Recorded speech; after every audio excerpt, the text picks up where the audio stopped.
सम्मानित जनप्रतिनिधिगण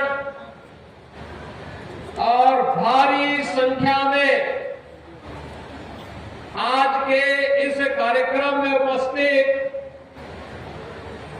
नौतनवा क्षेत्र से और महाराजगंज जनपद से जुड़े हुए मेरे सभी उपस्थित बहनों और भाइयों, मैं सबसे पहले वासंतीय नवरात्रि की आज इस अष्टम तिथि पर मां बनैया देवी के श्री चरणों में नमन करते हुए आप सभी का मैं हृदय से अभिनंदन करता हूं। बहनों और भाइयों, नवरात्रि की 9 तिथि वासंतीय नवरात्रि और शारदीय नवरात्रि के रूप में वर्ष में 2 बार जगत जननी मां भगवती के अनुष्ठान इस आयोजन के साथ प्रत्येक सनातन धर्मावलंबी जुड़ करके जगत जननी मां भगवती से शक्ति की याचना करके मुझे यहां आने का अवसर प्राप्त हुआ है। इस अवसर पर आप सभी जनता जनार्दन को इससे लाभान्वित होने वाले 16,000 अन्नदाता किसानों को 5400 से अधिक हेक्टेयर की उस पावन धरा को जो इस रोइंग नदी के बैराज के बनने के बाद यहां पर अभी सिंचाई की सुविधा प्राप्त होने वाली है, उन सभी अन्नदाता किसानों का अभिनंदन करते हुए यहां के माननीय सांसद जी का, माननीय विधायक जी का, यहां के सभी जनप्रतिनिधियों का हृदय से उन्हें बधाई देता हूं और सिंचाई विभाग के अपने अधिकारियों को हृदय से धन्यवाद भी देता हूं। बहनों और भाइयों, यही नया भारत है जहां बिना भेदभाव के कार्य होता है। प्रधानमंत्री मोदी जी के नेतृत्व में आज पूरा देश एक नए भारत का दर्शन कर रहा है, जो भारत बिना भेदभाव के योजनाओं का लाभ सबको देता है। क्या गांव, क्या गरीब, क्या किसान, क्या नौजवान, क्या महिलाएं, क्या बच्चे। कार्यक्रम में आने के पहले मैंने यहां पे 24-24 दिन के बच्चों से मुलाकात करने का मुझे अवसर प्राप्त हुआ। 6-6 महीने के बच्चों का अन्नप्राशन करने का अवसर प्राप्त हुआ। बेसिक शिक्षा परिषद में पहली बार प्रवेश लिए हुए बच्चों को स्कूली बैग देने का भी मुझे अवसर प्राप्त हुआ। अपनी नई पीढ़ी को गढ़ने की श्रृंखला और साथ साथ यहां के विकास की एक 650 करोड़ रुपए की परियोजनाओं के साथ आज अष्टम तिथि पर आपके साथ महाराजगंज जनपद के साथ जुड़ने का मुझे अवसर प्राप्त हो रहा है। बहनों और भाइयों, पिछले 10 वर्ष में प्रधानमंत्री मोदी जी ने जीवन इस पूरे देश की कायाकल्प की है। हर एक क्षेत्र में भारत आज विकास की नई बुलंदियों को छू रहा है। आज से 10 वर्ष पहले भारत दुनिया की 11वीं अर्थव्यवस्था माना जाता था। आप याद करिए, 1947 से लेकर के 2014 तक इन 70-72 वर्षों में भारत मात्र 11वीं अर्थव्यवस्था बन पाया था। यानी भारत से अर्थव्यवस्था के मुद्दे पर दुनिया के 10 देश आगे थे और मात्र 10 वर्ष में प्रधानमंत्री मोदी जी के चमत्कारिक नेतृत्व में भारत आज दुनिया की 5वीं बड़ी अर्थव्यवस्था बन गया और अगले 2 वर्ष में ये 3री बड़ी अर्थव्यवस्था बनने वाला है। बहनों और भाइयों, आज हर एक क्षेत्र में कार्य हो रहे हैं। सड़कों के बड़े बड़े हाईवे बन रहे हैं, ड्राई पोर्ट बन रहे हैं। महाराजगंज में भी एक ड्राई पोर्ट बन रहा है सोनाली बॉर्डर पर। हाईवे बन रहे हैं, रेलवे की नई नई लाइन बिछ रही है। आनंद नगर से महाराजगंज होते हुए सिसवा तक ये रेलवे की एक नई लाइन बिछाने की कार्रवाई आगे बढ़ने जा रही है। मेडिकल कॉलेज बन रहे हैं, गांव गांव की कनेक्टिविटी अच्छी हो रही है। हर घर बिजली के बाद अब हर घर नल की योजना साकार होने जा रही है। विकास के कार्य, क्या रेल का हो, चाहे सड़क का हो, वाटरवे का हो, मेट्रो का हो, रोपवे का हो, ये सभी एक एक करके साकार होते हुए जा रहे हैं। एक तरफ ये कार्य युद्ध स्तर पर आगे बढ़ते हुए दिखाई दे रहे हैं, तो बहनों और भाइयों, दूसरी ओर लोक कल्याण के कार्यक्रमों को भी प्राथमिकता के साथ आगे बढ़ाया जा रहा है। लोक कल्याण के कार्य, कोई कल्पना करता था देश के अंदर 80 करोड़ लोग फ्री में राशन की सुविधा का लाभ प्राप्त कर रहे हैं? आज हो रहा है। 50 करोड़ से अधिक लोगों को 5 लाख रुपए की स्वास्थ्य बीमा की सुविधा प्राप्त हो रही है। याद करिए 50 करोड़ लोगों को 5 लाख रुपया प्रतिवर्ष स्वास्थ्य बीमा का कवर। 12 करोड़ घरों में शौचालय बन गए। 10 करोड़ घरों में उज्ज्वला योजना का कनेक्शन पहुंच गया देश के अंदर। 4 करोड़ लोगों के घर बन गए। 3.5 करोड़ लोगों के घरों में बिजली पहुंच गई।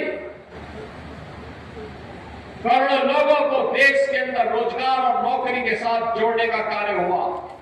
तो बहनों और भाइयों, विकास और विरासत का समन्वय कैसे होना चाहिए, प्रधानमंत्री मोदी जी ने काशी विश्वनाथ धाम देकर के 500 वर्षों का इंतजार करके अयोध्या में रामलला का भव्य मंदिर बनवाने के कार्यक्रम को आगे बढ़ाते हुए अब तो महाकुंभ को पूरी दुनिया देख करके भोचक रह गई कि 66 करोड़ लोग महाकुंभ का दर्शन कर रहे हैं। यह भी केवल भारत कर सकता है, केवल भारत कर सकता है। और बहनों और भाइयों, प्रधानमंत्री जी किसी प्रेरणादायी मार्गदर्शन में उत्तर प्रदेश पिछले 8 वर्ष में नई ऊंचाइयों को छूता हुआ आगे बढ़ा है। याद करिए 1947 से लेकर 2017 तक इन 70 वर्षों में उत्तर प्रदेश देश की 7वीं अर्थव्यवस्था था और मात्र पिछले 8 वर्ष में हमने तो दूरी तय की। अब उत्तर प्रदेश देश की नंबर 2 की अर्थव्यवस्था बन चुका है। नंबर 2 की अर्थव्यवस्था बन चुका है। 56 लाख गरीबों के लिए मकान मिले। इस दौरान पंचायत गांवों को मान्यता दी गई। इस दौरान मुसहर हो, पटनागिया हो, थारू हो, कोल हो, भील हो, गौड़ हो, चेरो हो, अहरिया हो, इन सभी जातियों को 100% में सेचुरेट करने का काम भी किया गया। हर सुविधाओं से युक्त किया गया। अब कोई उत्तर प्रदेश में भूखों नहीं मरता। 25 करोड़ की आबादी में 15 करोड़ से अधिक लोगों को हर महीने फ्री में राशन की सुविधा का लाभ भी दिया जा रहा है और 10 करोड़ लोगों को आयुष्मान भारत और मुख्यमंत्री आयुष्मान भारत योजना के अंतर्गत उन्हें 5 लाख रुपए की स्वास्थ्य बीमा की सुविधा भी उपलब्ध करवाई जा रही है। उत्तर प्रदेश के अंदर नौजवान के लिए रोजगार की व्यवस्था, कमाई के लिए रोजगार, अच्छी शिक्षा हो इसके लिए पढ़ाई की उत्तम व्यवस्था, बेटी की सुरक्षा, व्यापारी के सम्मान और अन्नदाता किसानों की खुशहाली के लिए ये डबल इंजन की सरकार पूरी मजबूती के साथ काम कर रही है। ये रोहित बैराज उसी का एक मूर्त रूप है। मूर्त रूप है। यहां पे भी बोल रहे थे आके माननीय विधायक जी भी और माननीय केंद्रीय मंत्री जी ने वर्षों से 20 वर्षों से 25 वर्षों से कहा था लोगों को कि रोहिन में बैराज बने। पिछली सरकारों के पास अपने परिवार का पेट भरने की फुर्सत ही नहीं थी। जमीन लुटवाने की फुर्सत मिले तो विकास करे। अभी आपने देखा होगा परसों ही देश की संसद में वक्फ बोर्ड संशोधन अधिनियम पारित किया है।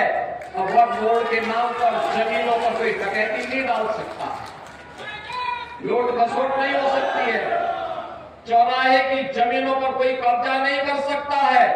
अब सार्वजनिक संपत्ति जो भी होगी,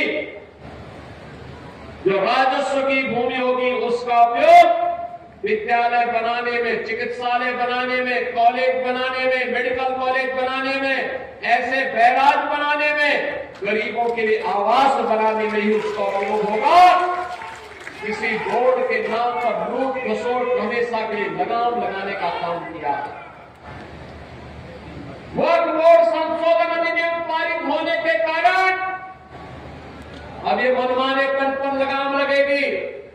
मैं इसके लिए प्रधानमंत्री मोदी जी का, गृह मंत्री अमित शाह जी का हृदय से आभार व्यक्त करता हूं, क्योंकि उत्तर प्रदेश में भी लाखों एकड़ लैंड वक्फ बोर्ड के नाम पर नाजायज तरीके से कब्जा करने का काम हुआ था। इसमें किसी गरीब का कल्याण नहीं हो रहा था, चंद लोगों के लूट का एक माध्यम बन गया था।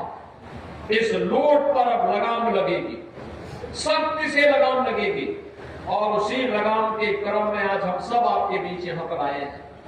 बहनों और भाइयों, आपने अच्छा विधायक किया, पैरवी की, आपने अच्छा सांसद किया, कार्य आगे बढ़ा। आज यहां पर रोहिन नदी का बैराज बन गया, 16,000 अन्नदाता किसान लाभान्वित होंगे। और मैं भी यहाँ के विधायक जी से कह रहा था, जिला प्रशासन से भी कह रहा था, इसके आसपास पूरी बहुत अच्छी वाटर बॉडी बनेगी। वाटर बॉडी बनने का मतलब अब यहाँ के माध्यम से आसानी से यहाँ पे रेस्टोरेंट बन करके लोग पर्यटन के लिए, नौकायन के लिए भी यहाँ आ सकते हैं। बहुत अच्छा एक कार्यक्रम यहाँ पे होगा, अनावश्यक बाढ़ से बचाव भी होगी, रेस्टोरेंट बनेंगे, नए रोजगार की सृजन हो सकते हैं, नौकायन का आनंद लिया जा सकता है। कोई घर में अतिथि आया, उसको घुमाने के लिए लेकर के आओ बॉर्डर क्षेत्र के इस पूरे क्षेत्र में। और नहीं तो हर बार होता था किसान तबाह होता था बरसात में, और जब उसको पानी की आवश्यकता होती थी अब पानी नहीं मिल पाता। अब बरसात में बाढ़ से बचाव होगी, और जब पानी की आवश्यकता होगी तब रोहिन बैराज आपको यहां पर जल उपलब्ध करवाने का काम करेगा। मुझे याद है इसी महाराजगंज में महामाला के कारण सैकड़ों हेक्टेयर लैंड जलमग्न होती थी, गांव के गांव डूब जाते थे। कभी वन विभाग सहयोग नहीं करता था, कभी सिंचाई विभाग सहयोग नहीं करता था। जब मेरे पास ये मामला आया, मैंने दोनों विभागों को बिठाया। मैंने कहा भी देखो, सरकार का मतलब होता है कि ना शब्द नहीं होना चाहिए, और इसलिए इसका समाधान होना। और आज उसका समाधान हो गया। अब सारे गांव जल प्लावन से बच गए, वहां पर कोई समस्या नहीं। बहनों और भाइयों, आज तो 650 करोड़ रुपए से अधिक की परियोजना का लोकार्पण और शिलान्यास होगा। इसमें सिंचाई विभाग की भी योजनाएं हैं, परियोजनाएं, बाढ़ बचाव की भी परियोजनाएं हैं, सड़कों की भी परियोजनाएं हैं। याद करिए, महाराजगंज जनपद के अंदर 2017 के पहले कोई 4 लेन नहीं था, कोई 4 लेन महाराजगंज जिले में नहीं था। ये सीमावर्ती जनपद 4 लेन नहीं, अब तो 4 लेन की बाढ़ सी आ गई है।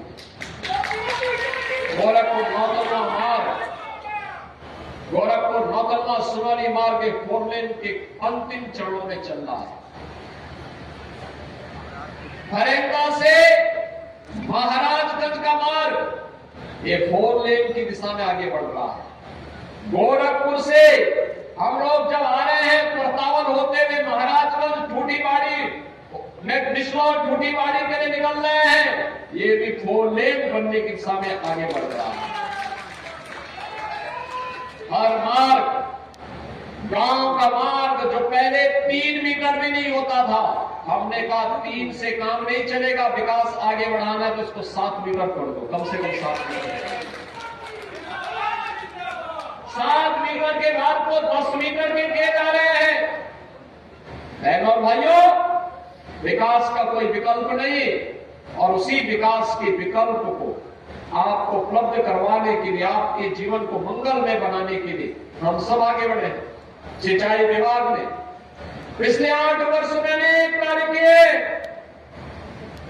अर्जुन सहायक परियोजना, ये बुंदेलखंड के अंदर बनी। मुझे याद है जब तक सिंचाई की परियोजना नहीं थी, वहां के खेत का सालाना अगर किसी को खेत किराए पे देना होता था 5,000 रुपया नहीं मिलता था, और आज उसी महोबा में 50,000 रुपया उस खेत का मिलता है, सालाना 50,000 रुपया। याद करिए, किसान को 50,000 की कमाई अगर हो जाए एक खेत में, बहनों और भाइयों, उसकी इनकम तो बढ़ेगी। अर्जुन सहायक परियोजना प्रधानमंत्री कृषि सिंचाई योजना के अंतर्गत पूर्ण हुई। हजारों हेक्टेयर लैंड को सिंचाई की सुविधा प्राप्त हुई। बाण सागर की परियोजना, ये बिंदु क्षेत्र में 2.5 लाख हेक्टेयर भूमि को सिंचाई की सुविधा दी है।